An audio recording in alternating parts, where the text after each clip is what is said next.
I may want to speak without a mic. Is that okay? So, off with their head. I wish I had 30 seconds. First of all, I am grateful for Creative Mornings for inviting me to be a speaker. And I know that the speakers who've come before me have done a great job, and so that puts a lot of pressure on me. But I want to make sure that by the time today is over, you have left with something that will be life-changing for you. Even if it's a thought or an idea or something you're going to do different beginning today.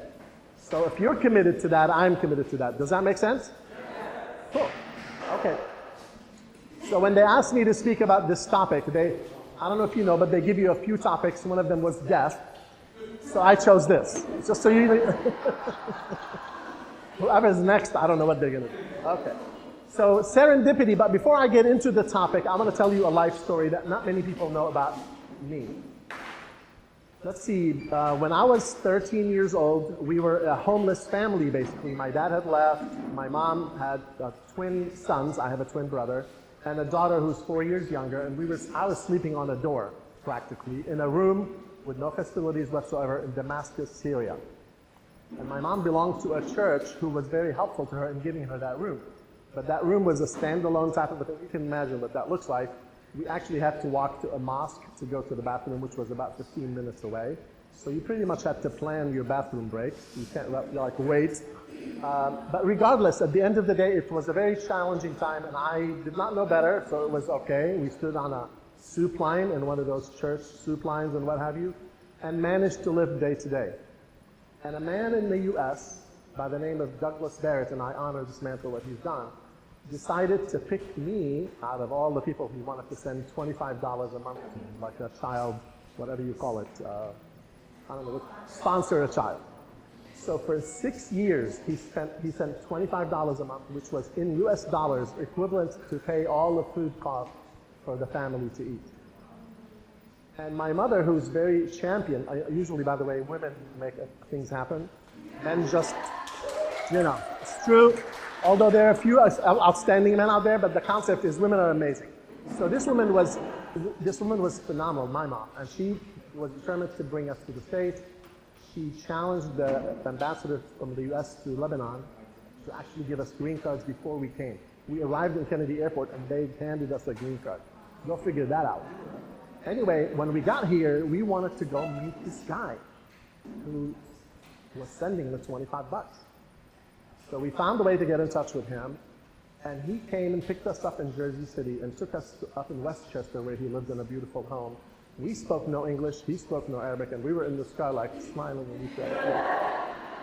And I was like I'm in awe, 18 years old at the time when I immigrated, and it was just an experience. And when we got there, he was telling his son, supposedly, to be friends with us. And his son said, I don't want to have anything to do with this guy. He doesn't even speak English, blah, blah, blah. Eventually, I turned out to be the best man in his son's wedding, long later. But here's the amazing thing. He gave me a job to be a filing boy in his insurance agency in Rockefeller Center. I didn't know the alphabet, so they put the alphabets on the filing cabinets. And in those days, in 1974, they did not have computers pretty much. They had microfilm, microfiche, whatever. And I learned the alphabet by filing. Within a year, he allowed me to answer the phone, and I made a mess with that. There was a guy who said, my cesspool collapsed. I said, I'm sorry, you can't swim this year, whatever. And of course, he got pissed off and said, can I talk to your boss? Anyway, eventually they allowed me to take calls, quote car insurance, quote life insurance, and within 11 years, I became the #1 insurance agent in the whole country for State Farm. So, when you talk about serendipity, right, I truly believe it is not an accident. It is something you and I cause. Now, if you read the definition, let's go to that. It says the faculty of making fortunate discoveries by accident. So are you waiting for an accident to make it happen? I'm not. So I'm going to give you a few ideas on how to cause more serendipity in your life. And then I'll end with a story that just happened 3 days ago, and I don't know if Heidi is here. Is Heidi here? No, okay. So let's go to the first slide.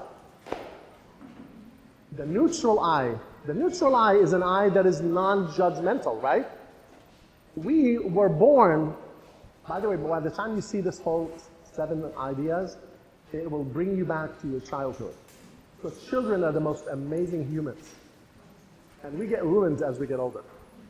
Seriously. We were born with no judgment, no prejudice, right? No political opinions. I didn't know Democrats from Republicans. I didn't know gay from straight. I had no idea. I didn't know if fire burns my hand. But I've learned that. And I was taught. And I formed habits, right? And as we get older, we form habits that are not necessarily good for us.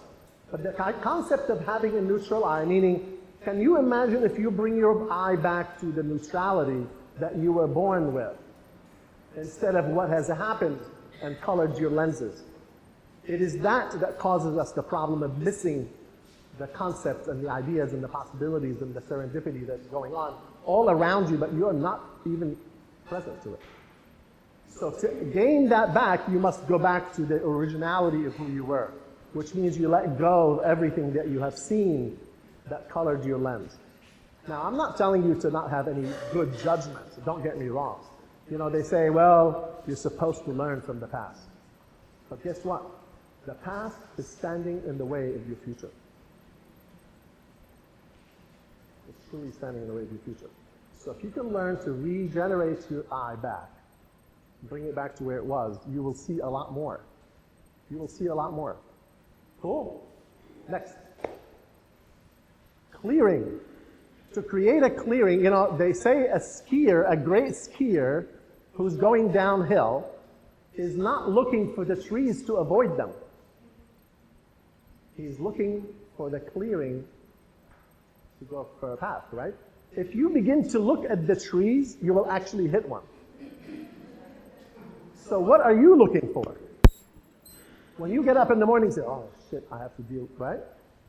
If that is what you're looking for, if that is what your conversation is going on, so in your mind, are you creating a clearing for a bigger possibility so that you can actually smell serendipity when it's happening, not even just see it?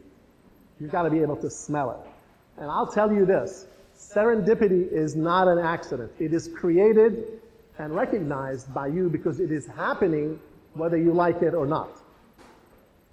Serendipity is actually around you and taking place and happening for you and for them, but because you're not awake, because you don't have a clearing to receive something like that, you are missing what it is. So that means you're missing all these beautiful opportunities of meeting someone who passed by you. As a matter of fact, there's someone sitting here in front sitting at C Street Coffee. And what's happened since we met is phenomenal. And it's all because we were both pretty much awake. Does that make sense? Okay, next. The possibility, the word possibility. Does anybody really get to know what that means? So let me tell you this. When people play the lottery, do you think they think it's probable that they will win? Or do they think that it's possible that they will win? Possible. The lottery system is totally about possibility. But yet, they'll play the lottery because they think it is possible to win the 5 million jackpot, but yet they won't take the chance on a business to start. Or they won't take, right? Or they won't take the chance on someone to date. Or they won't take the chance on someone to say, I do, because they're afraid based on their past. And but what they've seen, so their neutral eye is no longer neutral, their ears are no longer virgin, right? Their thinking is clouded, and all of a sudden it's fraught with issues and challenges, and therefore I step away.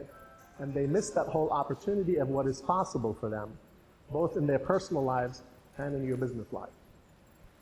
So in order to experience greater possibilities, you must let go of all the barriers. And that means you. Let go of you. Get yourself out of the way. I always tell my clients, what the fuck are you thinking? Seriously, I use a brick to the head program, I call it. Because in coaching, you're not supposed to do that. Because in coaching, you're supposed to say, well, so what do you think will work better for you? I'm like, no, I'm not waiting for that to happen. So I take a brick, hit them on the head, say, all right, now we're going to start. Let's start over. Because at the end of the day, it is you who is creating the thing. It is you who is standing in your own way. And we don't see the possibility because we have been totally violated in our minds and our way of thinking that we begin to say, well, that's all that's been done and that's all I can do and that is all that they'll allow me to do. No. The sky is the limit. The thing is, you have put limits on yourself in your own mind. And that's what's stopping us sometimes from having a breakthrough. Next. So maximizing serendipity is a pretty interesting thing. Because when serendipity happens and you recognize it, you can actually bask in the sunshine of this thing and kind of take it to a level and say, okay, this was awesome. Great to meet you. It was amazing. And, that was so amazing. We had so much in common. Yeah. And 6 months go by and you haven't done a thing with it. We don't ride the wave. We get the wave, we jump off, and then, okay, bye, see you guys later. I am determined that when serendipity happens, when something amazing happens, I am following up. I'm scheduling another meeting. I'm doing something for them. It's not about you. It's not about you. If you begin to think that it's about you, you miss the whole point. It's about what can you do for someone else. And that's the follow-up. That's the maximizing of serendipity. If everyone is thinking this way, imagine what the world would be like. The thing is, everybody is selfish. As a matter of fact, there's something called Self Magazine. I don't want to have anything to do with that, by the way. Seriously. It is not about me. It is not. If we live that way, it is a life-changing way of thinking. And then you're basically open to what is possible, and you're open to changing the lives of everyone else in your sphere, if you will. Next. Catch it before it disappears. It's a use it or lose it thing. Because if you miss it, guess what? Who knows where the word opportunity comes from? Does anybody know? We have a Frenchman in the room. Where is my friend? Oh, there you are. Opportune. The word opportune means that a ship captain has only one chance to dock into the shipyard, into the port. And that's why they're called opportune.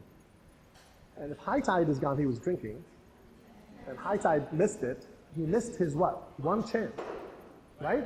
So he has to wait another 24 hours. So what happens here is, if you don't see serendipity come for you or near you, and you miss it, you may never have the opportunity to meet that person again, or to create something different from that moment. The thing is, we're almost always with our eyes shut. We're not present because we have our own baggage and stinking thinking and all that stuff, right? We have baggage. And we are so consumed by what is going on for us in our day and our month. And I have more months than money. And believe me, listen, life brings issues. And I've been there. But make a commitment. Make a commitment that you'll go back to how you were when you were born. That's where I'm taking it. Go back to that child that was so curious, right? You wanted to do everything. You never thought anything would stand in your way. When somebody told you no, you was like, what? No? What does that mean? I don't even know. Does that mean go touch it? That's what a child thinks. They don't know. You taught them what no is. You think they don't? They did not know. The thing is, how are you going to take no for an answer? Why? Right? Why? Go back. Next. So the human element of serendipity is the most beautiful part, that it is about connecting and reconnecting. We have, and I give a talk about networking, and it says, when we were growing up, we were told, don't talk to strangers. No, who's a stranger? Why are you going there? Don't talk to strangers. But then they graduate from college and they say, go talk to some stranger. So first they train you this way, then they train you the other way. And guess what? By the time we're 24, I'm afraid of strangers. By the time they've told me everything I should know, right? Supposedly. So now I'm like, I go to the room and I'm like, yeah, that's about it. And if I had a meeting with somebody, that was the end. Le fin, the end. The movie is over.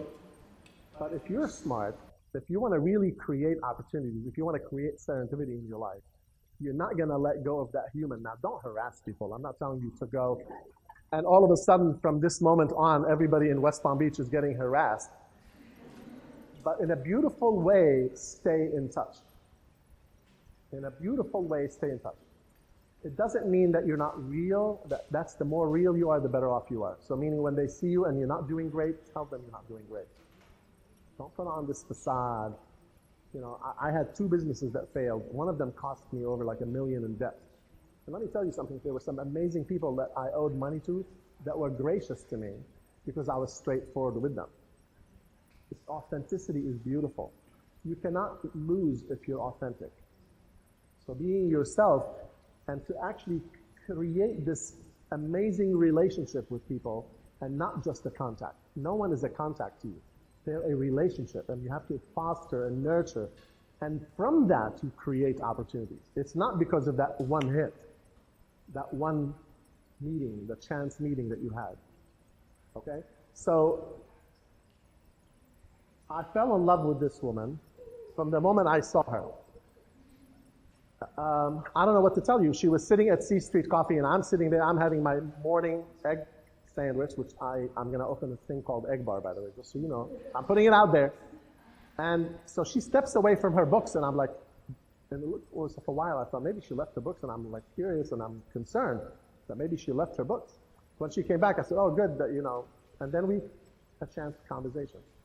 She is now joining the Human Capital Group as one of our coaches. So you'll be hearing about Amy Call, because she's an amazing human being. But if that chance opportunity did not happen, and a follow-up, and then another follow-up, it would have been just a chance meeting, right? Have you spent time to get to know somebody? Social media is great, by the way. You can figure out if they had kids or not, did they get married, or they got divorced. My life is complicated, you know, all that stuff, right? But that is not fellowship, that's not relationship. That's just a connection. You gotta take it deeper than that.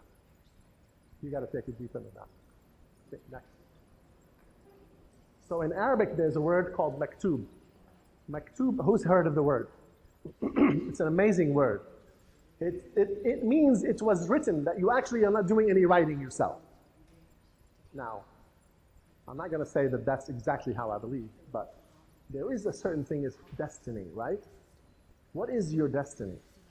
What is it that you were meant to be? What is it you were meant to do? What change in the world are you supposed to cause? Find that, right? Find what is written for you. And then maximize that. And then maximize it. So it says, don't run away from your destiny. Rather, find it and hold on tight and discover who you really were meant to be. And don't give up because there was a hiccup. You can't. Because if you're really meant to be that, then you will keep going. You know, they say, if you know your why, who's heard of that before? If you know your why, any how and any what will be nothing to you. The thing is, have you discovered what your why is? Why were we meant to meet? Why did we connect? What was the reason this happened? This is what life is all about. The thing is, we got so busy, and politics are there, and debt is there, and challenges are there, and divorce is there, and all that stuff, right? And at the end of the day, we pay for all that. We become numb to what life is. So I'm asking you to open your eyes real wide and bring them back to their neutral state where you were born with. Clear your mind of this clutter, of this baggage that you carry. There was a woman who put an ad for a date. She said, she didn't say, I want a man with no baggage. She said, you can come with baggage and I'll help you unpack. So you can do this by yourself, by the way. You don't have to wait for somebody else to unpack your baggage. You can kind of get rid of everything that in your head. I'm serious, clear your head, because the clearer your mind, the more neutral your eyes, the more open you are to see serendipity happening right around you, in your neighborhood, in your office, in your home, in every relationship you're in. And I'm going to go for one more, and then I'll close. How much time do I have? Cool. You can read this obviously for yourself. It says, life is not merely a series of meaningless accidents or coincidences, but rather it is a tapestry of events that culminate in an exquisite, sublime plan. Maktub. It was written. And it's for you to discover what that is.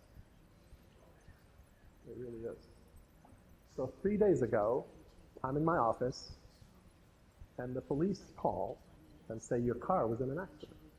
I'm like, I am here. And my car is parked. Well, supposedly a woman by the name of Heidi, who will remain unknown because she was supposed to be here today.